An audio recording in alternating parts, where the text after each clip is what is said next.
Hello guys, welcome back! The safety curtain has flown up, the house lights are coming down, the on-track is starting, and hopefully people are turning off their mobile phones, otherwise they'll have Patti LuPone to answer to. And if you haven't already, go watch Act 1 of this kind of two-part little melange, where I chat about the trials and tribulations of the NBC Live telecasts. In this part we're going to be coming back to Gypsy, going to be chatting about my slightly controversial feelings on bootlegs and the mysterious Daddy Long Legs livestream. But first, it's time to get serious, less of a Marilyn, more of a Jackie. I mean, who can't hear the word serious nowadays without finishing it off with that?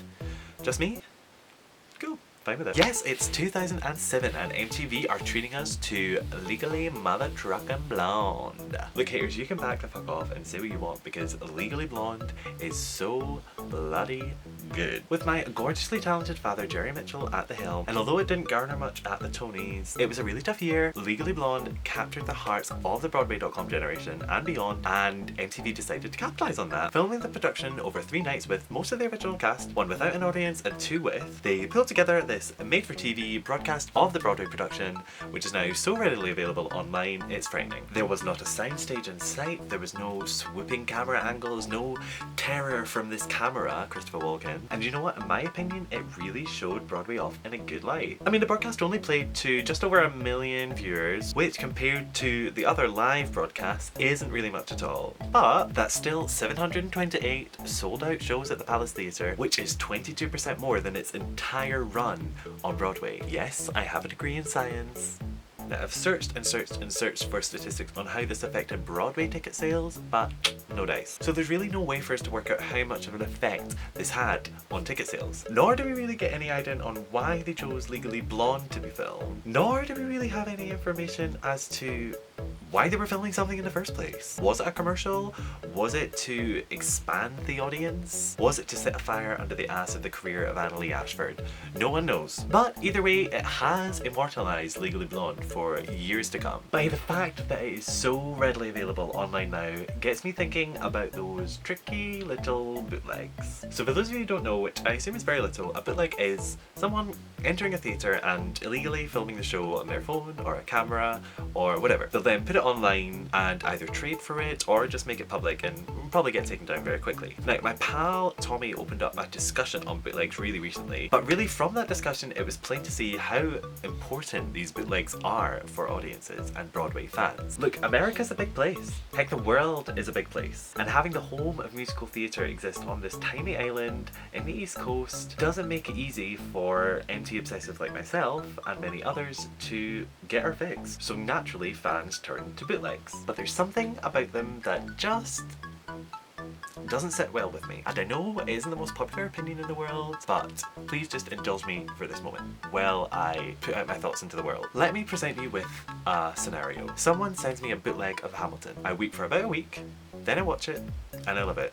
I cry into my grapes as I'm eating them on my bed while I'm watching it. Then, oh my god, a ticket to New York lands on my doorstep with a note saying, here, treat yourself to a free Broadway show. Cue more weeping, followed by frantic packing and a cheeky flight across to New York City. And here I am, gazing up at TKTS, and I'm working out what show am I gonna see? And look, there is no doubt that Hamilton is one of my favourite and greatest pieces of musical theatre in the past 10 years. Seeing that original production would mean I would be a part of Broadway history. But there's Allegiance, there's The Colour Purple, there's Fiddler on the Roof, all monumental shows in their own right, but Hamilton is Hamilton, right? Right. But I can only see one show, and I've just watched it with my grapes. With this once in a lifetime chance of a free ticket to a Broadway show, I'm gonna see something new, haven't I? So I go see The Colour Purple, and Cynthia Erivo changes my life. I get back on the plane, and I feel dirty. I feel wrong because I watched that show on my bed with my grapes. I missed out on a chance to take part in the history of Broadway. I'll never get to have Leslie Odom Jr. destroy my life, and I feel like I've let my idol, Mr. Lin-Manuel Miranda, down. Because, frankly, I didn't need to watch that bootleg, but I did. And to be honest, it wasn't even very good. I couldn't see all the choreography, the sound was poor, and half of it was overexposed, but I still watched it, and now I regret it. I regret watching Hamilton. And just to say, that was a completely hypothetical situation. I do not have a bootleg to Hamilton, and I hope that I never will. That's the thing, is I hope that I never will. That's how I feel about watching bootlegs. But more specifically, watching bootlegs of shows that are currently playing. Which leads me nicely on to Gypsy. Now, I could create a whole documentary series on how much I love Imelda Staunton. She took on my favourite role in the whole of musical theatre, the gloriously terrifying Miss Mama Rose, and she had her own, you know, little shaky yet sexy Wales and threw the West End into a frenzy. Of all of the shows on last year, this was definitely the one to broadcast. It was beautifully shot, and you can tell that the director sat down with the director of photography and picked out and worked out the best shots to pick up. Now, like Legally Blonde, it avoided the perils of live filming, but unlike Legally Blonde, it was broadcast after the show had closed. Now, those who saw it in the Savoy can boast till the cows come home that they saw it live and felt that unexplainable buzz that you can only get from live theatre. But the production has now been immortalised for everyone to enjoy till the end of time. Now, how is this related to bootlegs? I hear you cry to the wind. Well, I've got the show in full HD glory with thought out shots and gorgeous sound, but also I know that the people in that show are gonna get paid because I watched it. This is another thing about bootlegs that maybe you don't realise. When you go to see a show, you're paying the actors, tech, the creatives, the producers, the box office staff, everyone who's working on that show. The creative industry is notorious for being underpaid. But that's not why we do it. As Chorus Line said, we do it for love. But still, every time you don't go see a show that you may, you're taking money away from those people, and it makes me feel weird. It makes me feel bad, because if that was one of my shows that someone was filming, that they could just take it home and give out to all their friends so that they then don't come see it, I'd be really pissed off. But I get that not everyone has a TV and not everyone lives in the UK, so can't watch Gypsy. That's fine. So is there another way that we could do this? It seemed like there might be. Let's look really quickly at the groundbreaking live stream of off-Broadway show Daddy Long Legs. Now, although the content of the musical is questionably misogynistic, the producer really hit on something that hasn't really been done before. He streamed the show live, online, to the world. Now, thankfully for us number geeks, he created a lovely little infographic that I will link for you in the description box below for you to have a look at. According to Mr. Davenport, the producer, over 150,000 people watched the live stream across the world, and out of those 150,000 people, 82.2% of them apparently would be willing to pay for the privilege of watching another live stream on the internet. But of those 123,000 people, that's 82.2% of 150 by the way, how many would actually pay when push came to shove? That's hard to say. Also, just as a side note, all this information came from Mr. Davenport himself without citing any sources. But I trust him, it's not like producers are known to lie, right? But in the words of those adorable anthropomorphized objects sitting in Prince Adam's castle, there's something there that wasn't there before. But this could be a pretty good way to distribute musical theatre to the world. So I really want to know, would you pay for the privilege? Would you have Netflix for Broadway? You may or may not have seen the new Broadway HD service that was being advertised a couple of months ago. And well, at the moment there's really nothing there, and it's definitely a little bit of a con. That could be an interesting platform for this idea of online musical theatre. I don't know.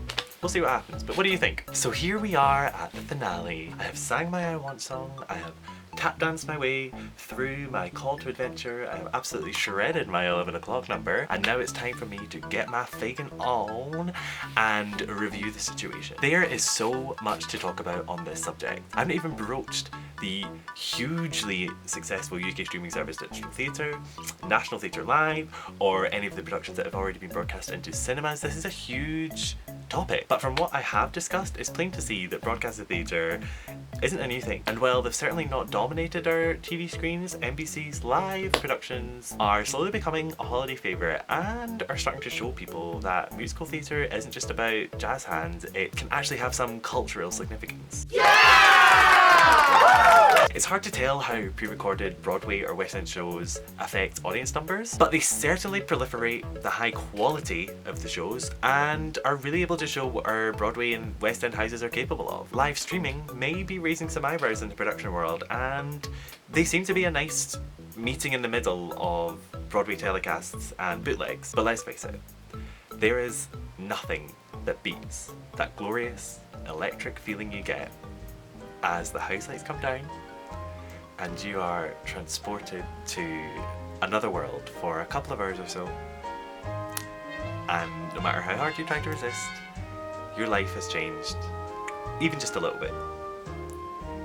And at the end, as you rise to your feet in applause, with the tears still streaming down your face, and you applaud the actors, musicians, creatives, and crew members, you can't help but feel that this is art in one of its truest and purest forms. And whether you're in the Gershwin Theatre on Broadway or your high school, you know that there is just no replacement for the real thing. So go see live theatre, okay? Thanks for listening. Hey guys! Thank you so much for watching this, what I guess was a virtual essay. If you liked what you saw, please give it a thumbs up and click subscribe for more of this and plenty of different stuff too. But I want to know what you think about this. Are these live broadcasts good? Do you think this is the future of theatre? Am I completely wrong in my opinions of bootlegs? Is Christian Borle the secret to everything, basically? Let me know what you think. Drop me a comment below, or give me a tweet over at @AsInHendrix. It's where I am everywhere across all social media. But thank you so much for watching, and I'll see you soon. Bye!